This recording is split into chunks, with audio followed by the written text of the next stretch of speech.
और अब आपको दिखाते हैं कि स्ट्रेट ऑफ हॉर्मुज के संकट के बीच यूएई यानी संयुक्त अरब अमीरात ने दुनिया को चौंका दिया है। यूएई ने ओपेक और ओपेक प्लस से निकलने का ऐलान कर दिया है। ओपेक यानी organisation of petroleum exporting countries, UAE ने 1 मई से ओपेक छोड़ने का फैसला किया है। एक तरफ हॉर्मुज पर ईरान और अमेरिका की भिड़ंत, दूसरी तरफ ओपेक से यूएई का निकलना, इसका असर क्या होने वाला है? यूएई ने आखिर यह फैसला क्यों लिया, इस रिपोर्ट के जरिए आपको समझाते हैं।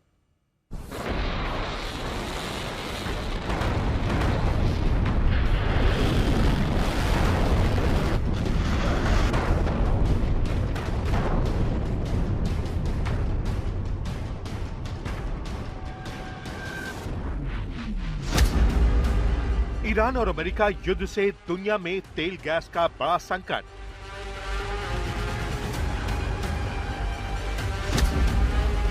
स्ट्रेट ऑफ हॉर्मुज से दुनिया परेशान, यूएई ने कर दिया बड़ा ऐलान।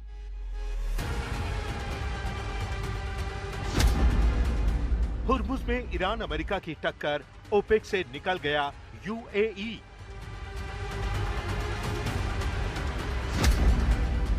यूएई का ओपेक को कितना बड़ा झटका, दुनिया पर क्या असर होगा?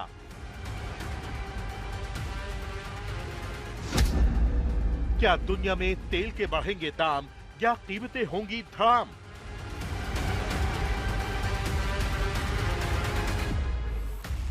स्ट्रेट ऑफ हॉर्मुज में अमेरिकी नाकेबंदी से ईरान अपने तेल भंडारण को लेकर परेशान है, क्योंकि ईरान के सामने बड़ी मुसीबत यह है कि वो ना तेल निकालना बंद कर सकता है और न ही ईरान से बाहर तेल की सप्लाई कर सकता है।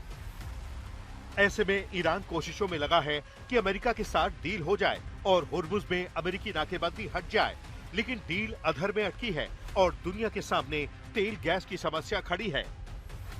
और इस बीच अंतर्राष्ट्रीय ऊर्जा बाजार में एक ऐसा भूचाल आया है जिसकी गूंज दशकों तक सुनाई देगी।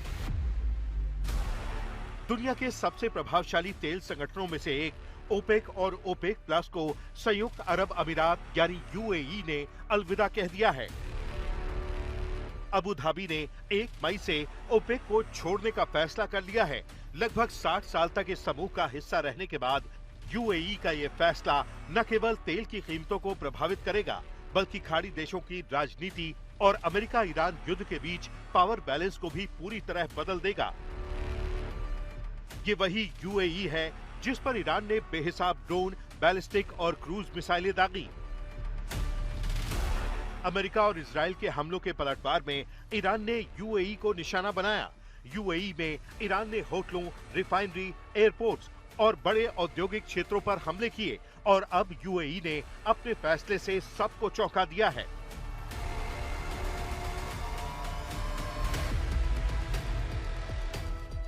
संयुक्त अरब अमीरात 1971 में राष्ट्र बना था, लेकिन अमीरात इस संगठन का सदस्य तब से था जब 1971 में वो एक राष्ट्र बना भी नहीं था।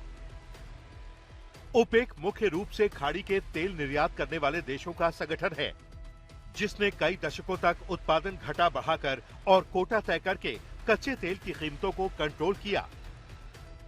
अब सीधी बात यह है कि यूएई अपनी अब तक की उत्पादन क्षमता का पूरा इस्तेमाल करना चाहता था। ओपेक के कोटा नियमों के कारण उसका उत्पादन 30 से 35 लाख बैरल प्रतिदिन तक सीमित था। आपको दिखाते हैं कि किसके पास कितना तेल भंडार है।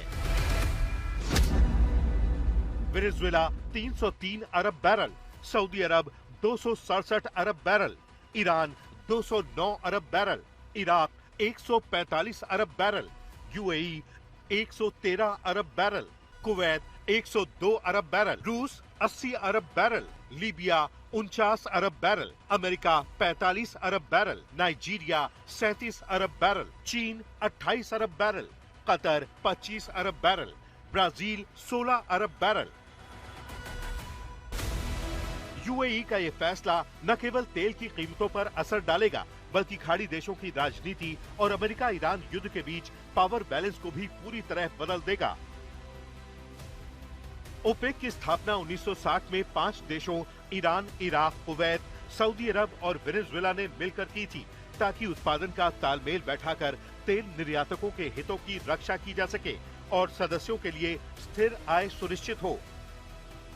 यूएई 1967 में इसमें शामिल हुआ था और इसके बाहर होने के बाद इसमें 11 सदस्य रह जाएंगे। वहीं ओपेक प्लस संगठन में इसके अलावा 10 गैर ओपेक सदस्य भी हैं, जिनमें रूस भी शामिल है। खाड़ी क्षेत्र का तनाव यूएई के ईरान के साथ रिश्तों को प्रभावित कर रहा है और सऊदी अरब के साथ उसके पहले से तनावपूर्ण संबंधों पर भी असर पड़ सकता है। और जहां तक ओपेक का सवाल है, ये उसके लिए बड़ा झटका है, खासकर ऐसे समय में जब उसकी एकता और भविष्य को लेकर सवाल उठ रहे हैं। मामला सिर्फ इतना नहीं है कि यूएई जब समुद्र या पाइपलाइन के जरिए अपना तेल पूरी तरह बाजार में ला पाएगा तो उत्पादन 50 लाख बैरल प्रतिदिन तक ले जाना चाहेगा, बल्कि ये भी संभव है कि सऊदी अरब जवाब में तेल कीमतों की जंग छेड़ दे। यूएई की अर्थव्यवस्था डाइवर्सिफाइड है, इसीलिए वो इसे झेल सकता है, लेकिन ओपेक के गरीब सदस्य शायद इसे नहीं झेल पाएंगे।